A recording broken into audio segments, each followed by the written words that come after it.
Turn up the ISO. Turn up the ISO. More. Woo! Yeah, that's what I'm talking about. That's good. What up, Madalbees? Today's video is a testament to us refusing to miss an upload while still protecting our mental sanity. Did some stuff on Saturday. Roll that footage now. What up, Madalbees? Are you a fan, Greg? I am a super fan. You have to call yourself a Madalbee. Super Madalbee. Say, I'm a Madalbee. But on Sunday, we did absolutely nothing. And we didn't have enough footage to make an entire vlog, so hence Q&A time. And we're also getting prepared for Vlogmas, which is very exciting. The first time we've ever done it.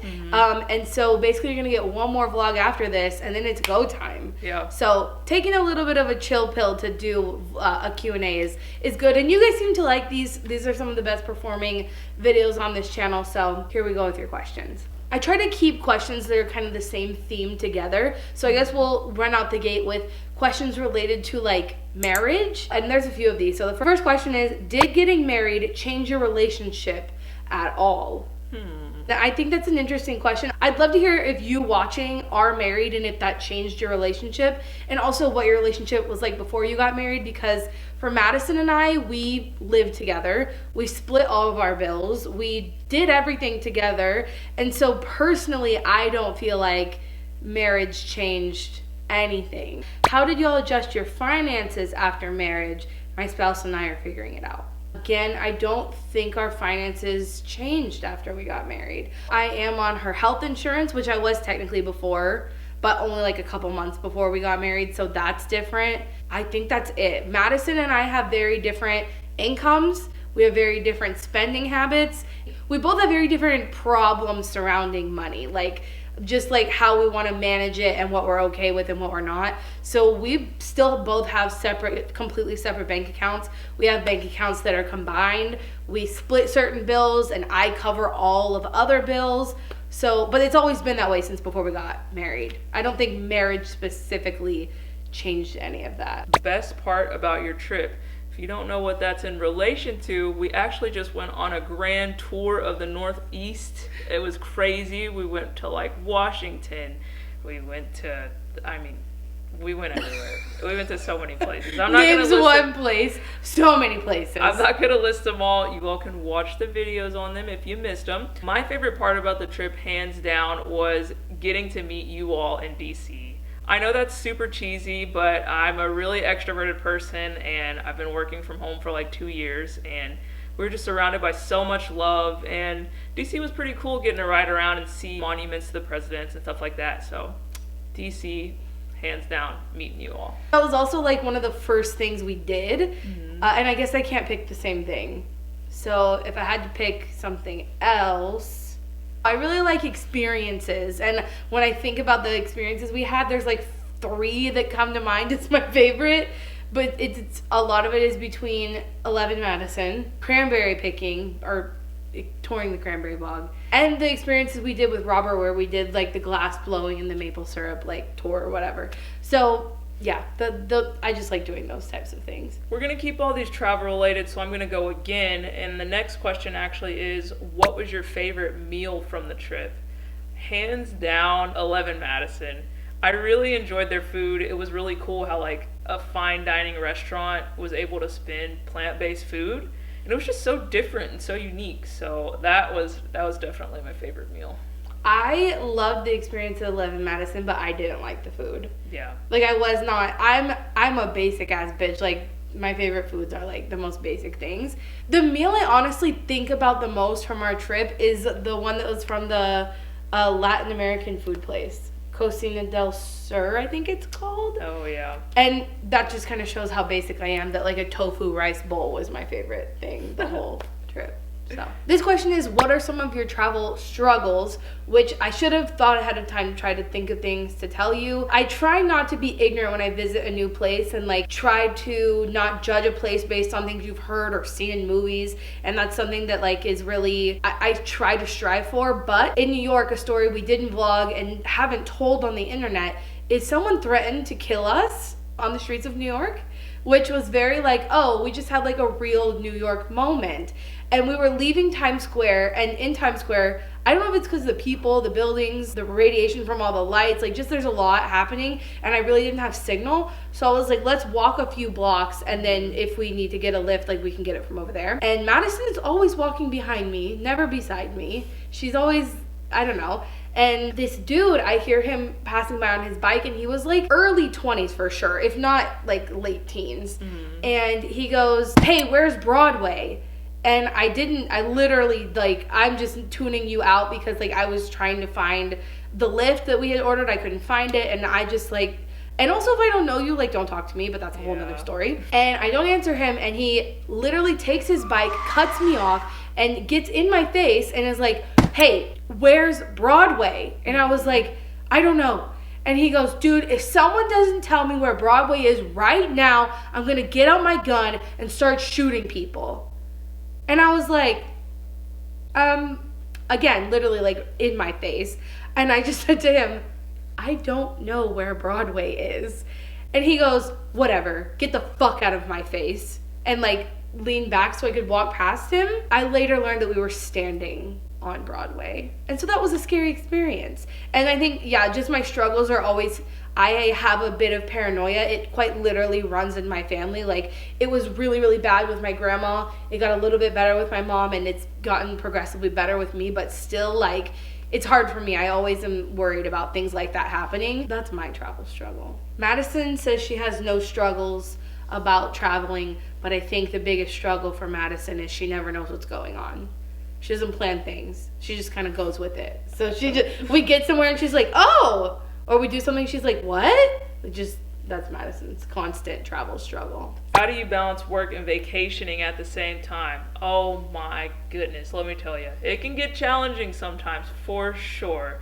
But, I mean, we manage. Since I still work full time, 9 to 5. It gets a little tricky because while I was like working, then we were vlogging our experiences we were doing after work, and then I was also editing, and it got kind of crazy, but it ended up being okay, and I managed. Even though there were a couple all-nighters I had to get in there just to like finish editing the vlogs, it gets pretty tricky sometimes, but we manage. What's an all-nighter, by the way? An all-nighter, like going to sleep at like 5? No. You never told me about that. I mean, it happened. Okay. For me, before we go on vacation, which typically I don't call a lot of what we do vacationing, we're just traveling, because to me a vacation is where you're not working and you're not doing all these activities. You're literally like going there to chill, which I think is very different than traveling. But while we travel, I still always try to get as much work done before I leave as possible, because I always think in my head that I'm gonna like make a video while I'm gone, like, ooh, it'd be cool to make this sustainable related video while we're in XYZ place, and then I just get too busy with vlogging or doing Instagram or living that it just goes out of my mind. So I try to get as much work done before we go. And then also it's good for me because Madison, like she said, still works on a very strict schedule. So I can go do things by myself, but I'm not super likely to go out into the world and like do a whole lot of things. Like, I'll go to a coffee shop or something like that on my own, but I won't go like adventuring all day by myself. So I try to work while she's working. That way when she's done, then we can go do things. It's definitely a balance, and you don't experience, I think we're learning that like working while traveling, you don't experience things in the same way you would if you weren't working. But everybody, I mean, we don't even have the privilege to be able to take that much time off. So yeah, making it work kind of thing. Oh, there's also a question about related to if you would ever quit your job just to do YouTube. Do you want to answer that one? Madison, have you thought about quitting your full-time job and just doing videos? Love y'all, Jen. Well, Jen, to answer your question, honestly, it would be great to just do videos full-time, but you gotta get to the point where the videos that you're making are replacing your income you're making, and I'm not there yet. So I'm very happy with just doing it part-time. If the opportunity ever happens, I mean, hey, we'll see. I think you've actually answered this in a Q&A before, but would you ever want to quit your job and just do YouTube? Yeah, I definitely would want to quit my job and just do YouTube. I think it's a lot of fun, and I really do enjoy editing and like picking out the music and stuff. So that would be dope if, one day that did happen. Next category is animals. Can you do a price breakdown of your chickens? I'm thinking of getting some. Ooh. I don't think we spend much on the girls. Don't get me wrong. Getting them at first, I spent a pretty penny. So I bought part of the coop thinking it was going to be enough because according to the box that we bought from this lady on Craigslist, that coop alone was for 8 to 10 chickens, which makes no sense to me now. But I was like, well, if it's for that many chickens, 2 should be perfectly fine. Yeah. And they weren't. So then I spent probably double what I spent on that coop to have someone come out and add to that coop. But that's a very specific, like, my rescued chickens problem. I don't think that would be most chickens. If you get chicks from when they're young and you raise them, then they're going to be used to their environment. But since these chickens have lived in multiple places and they were used to having more room, they just needed a bigger coop. But that was probably like, I probably spent like $500 or $600 on their coop, which is a lot more than I was expecting to spend on it, but it's fine. I take them to the vet more than, actually, they've been to the vet more since I've had them than Tippy has ever been to the vet. Because Tippy doesn't ever have problems, but chickens live outside, so they're susceptible to a lot more things. Like, I took Dougie to the vet the other day because she was limping, and the vet was like, bro, she's fine. And I took them to the vet because I thought something was wrong with their poop, and they got some sort of medication for that. I think Val's been to the vet 3 times. I'm trying to remember what the first time was for her poop, and then I took her again for her beak, so anyway, and that's about $50 every time they go. So, but you don't have to. Most chickens, again, probably don't have to do that for them. And then their food, I literally have only bought food like twice for them. I think because they free range all day, they don't eat a lot of their like food, which they should because they need the nutrients, but we don't spend a lot of money on that. Mealworms get expensive, but that's again like probably $40 every 2 to 3 months. And that's a treat, so you don't have to even do that at all.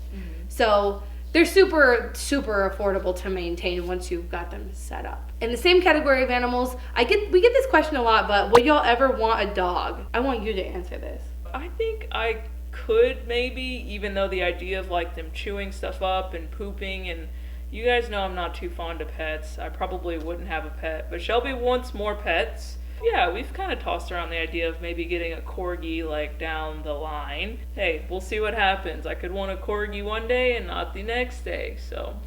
I personally don't want any more pets while Tippy's alive because he's lived as like my only like attention pet, like the only pet that I give attention to in my home for his whole life, and I don't think he would like that until A, we have kids, and likely B, until Tippy dies.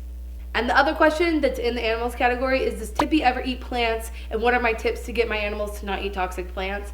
And I think I've said this before online, but I don't have that problem. Tippy doesn't try to eat any of my plants except my spider plant, and I googled it, and apparently it's perfectly fine for him to eat that. So I'm sorry if you're struggling with that. I mean, I guess the best recommendation would be to put them in a place where animals can't reach. Like, we have these pothos plants, they can't reach them, and we have like the ones on the wall over there, they can't reach them. So you could always try that, but Tippy doesn't give me any grief over that. Moving on to the topic of education. So we got, what did you study to get where you are now? Do you have a specific degree? We both actually have degrees in environmental science, and it has helped a lot with where we are now, and I think it's had a lot to do with how we got to where we are now. I work in consulting, like, you know, fighting the good fight. Love every second of it. I get to help people out in very special ways and make a great impact on the environment as well while I'm at it, so it's great. And then Shelby can speak for herself and how her degree has helped her out. If you guys didn't know, we met when we were getting our environmental science degrees, and I guess like both of our jobs are surrounding that. To get the job that like Madison has, she has to have a degree. The job I had before YouTube, same thing. Couldn't get that job without a degree, unfortunately. I don't know if you were asking specifically about doing YouTube, because my degree has literally nothing to do with what I do on the internet, other than like, I guess I have credentials to say the things I say, but like anybody can become a YouTuber. You don't need a degree to do that, so. Yeah. We also get questions a lot about being in an interracial relationship in the South, as well as being in a homosexual relationship, I guess, in the South too. Yeah. And honestly, it doesn't affect us that much. I don't know if it's because we don't go outside a whole lot. I don't know if it's like, But when we do go out, I mean, I feel like people stare at me for different reasons, not just because I'm like married to a woman, but I mean, go off. Anyway, we've answered this question before, and I guess to sum it all up is no, there aren't any overarching like huge issues of us facing at least like open discrimination just by living in the South. So. Right. And it was, I guess, actually, I think I've said this before too, but up until, I think it was it last year or the year before? I think it was last year, they made it illegal to fire someone because they're gay in Texas, because up until then it was legal to fire someone, and the only reason you had to state was that they're gay. Like, that was a legal thing that existed. And I was a little bit worried about that when I used to work at TCQ. Like, it was never something I actually was worried about, you know what I mean? Like, no one ever threatened me with it, but it like obviously looms over your head a little bit. Nothing like outward from people, and you can go watch other Q&As and I'll get Madison to link them below. What do you guys think of the FIRE movement? Do you know what this is? No. No? That's why I gave it to you. Oh, I thought you would know. This is about finance. So I don't remember what FIRE stands for. I think it means like financial, I'm not sure what it stands for, but basically the FIRE movement, the whole thing is like basically don't spend any money when you're young, put it all into like your retirement, and then retire like super early and just like live off grid. Okay. And they want to know, what do we think about it? I mean, it sounds great, right? I don't really like have the desire to spend money on anything, really. Why not? Like, we're kind of grinding and saving as much as we can anyway, so if that ends up leading us to early retirement, then why? Let's go for it. Yeah, I think, but it's more than just like retiring at 50, which is our goal. This is like retiring at 30 is what these people do. Okay. Yeah, it's crazy. It's not crazy. So my opinion of the FIRE movement is actually, I am of the opinion that I don't want to wait until retirement to live my life, and that like tomorrow is never promised. And I already live on like very, like compared to what we make, we live on very little of it, like our bills and stuff. And obviously like the excess income that we have, we do save a lot of it, like she said, but then we travel now, because one of my biggest fears is like getting to retirement age and not being in shape enough to do anything. And I've seen that happen to so many people in my life, and I don't want to do that. So I guess there's not much fire behind our movement. We kind of sprinkle in a little bit of, you know, just traveling when we can. And man, when we put our minds to it, we've had quite the travel year this year. Right.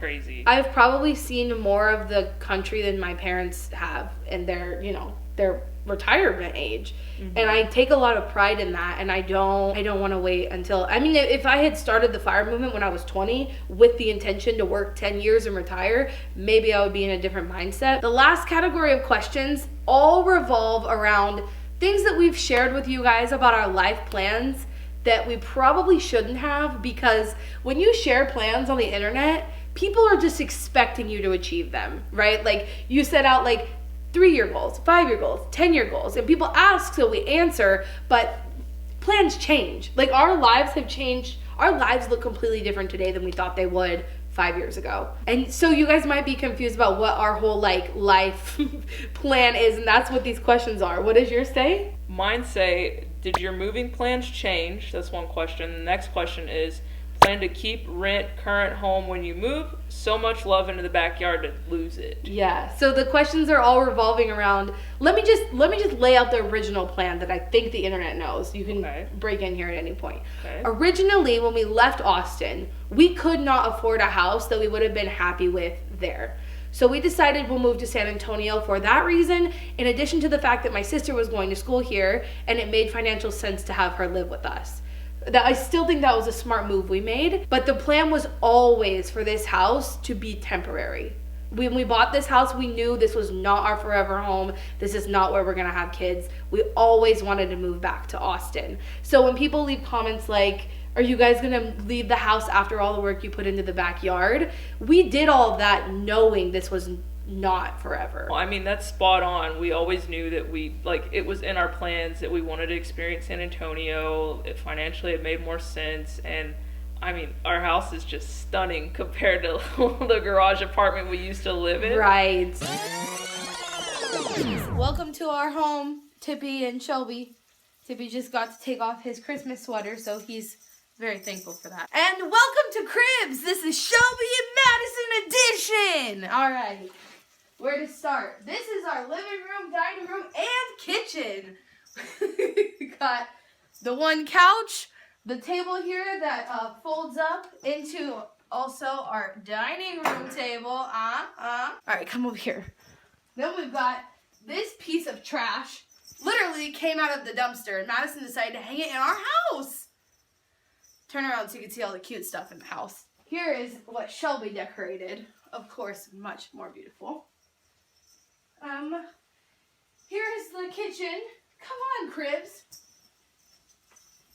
Kitchen, toaster oven, and stovetop. That's all we got. Up here we have a beautiful piece of artwork and something someone created because they're impatient little. This is the pantry. Lots of healthy organic foods in there. This fridge. What is that? That's fly trap because we eat a lot of produce and we have a lot of gnats. Produce fridge. And pizza. We got pizza for free out of a dumpster. Recycling. Where the fuck is your recycling? All right, to the bedroom. Now, we like to keep the lighting low in here because, you know, I don't know why. This is Shelby's meditation corner. This is the bed. Over here we have our pothos plant named Lucifer. It's dark. Oh. Pothos plant named Lucifer. And this is the bathroom. Got a shower. And this is our closet. Tippy's taking a shit. And I think that's about all we have today. So, yeah, the plan was always to go back. And so that's been the plan for so long. And my sister is actually graduating next month, which blows my mind because the plan was to be here until she graduated. And so that means that, like, that next step is getting so close. And we're like, well, now what do we want? Like, originally the plan was she graduates, we rent out this place, and we move. I think the question about have our locations, like where we want to move to, change because we hinted that we might move to San Francisco. And that is specifically because it's always been my dream to live in San Francisco. From the first time I visited it, like in 2014, I've wanted to live there, and I nonstop talk about how obsessed I am with the city, but it was never possible before probably like the last year. We financially could not have justified living in San Francisco whatsoever. Even still now, we would never like pick up our lives and move there. Yeah. When we were in San Francisco last time, I basically came up with the grand idea of, we've always been talking about San Francisco and Shelby really enjoys the city, but it was always like a longer term thought. And I was like, why don't we think shorter term, especially with how the work from home stuff with people and like people's jobs being able to be anywhere changed. Right. Like maybe it's more realistic for us to look into something like that so you get the experience, kind of get it out of your system. Yeah. And then we pick up with life plans. Right. So that was all. That was the new thought. It's not solidified. It's still not solidified. Don't. And this is the problem with telling you guys our plans, because they might change and people think that we're like steadfast in this one thing, and realistically, like we're just brainstorming with you all out loud here. This is like nothing set in stone. Yeah. So I think that we kind of came to the realization that before we move back to Austin and buy what we would consider to be, if not our forever home, at least the home we'll have until our kids go off to college, then maybe before we do that, we live in San Francisco for 6 months. But it's a maybe. We don't know. We got a lot of financial planning to do, and who knows if it'll work out or not. Yeah. So just don't hold us to anything, but that is our new thing that we've talked about within the past like month or so. Right. So that might be what your question is about, our location change and all that. No, the like hard plan, like for sure plan, our goal is to move back to Austin, to buy a house in Austin. That's where we want to be. That's where we want to raise a family. That's where we want to be long term. Yeah, I think the kids question is also pushed off a bit now,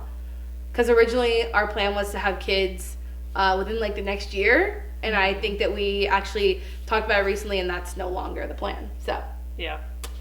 Who knows, man? We're just taking things one day at a time. It's hard to plan stuff too, and things are just constantly changing. Right. And yeah, and that's the thing, right? Like the world has changed, and the way we live our lives has changed. Before the pandemic, Madison and I could have never seen ourselves moving to San Francisco because she would have had to have found another job, and like financially it wouldn't have made any sense, and that's very different now. So who knows? Stay tuned. Yeah, that is a big stay tuned on that specific topic. Oh my gosh, it makes my head spin. But thank you all for hanging out with us this week. We really enjoyed getting to answer some of y'all's questions, and I hope you'll feel like y'all know us a little better. We love you all, and we will see you all next Saturday. Catch you later, Maddlebees.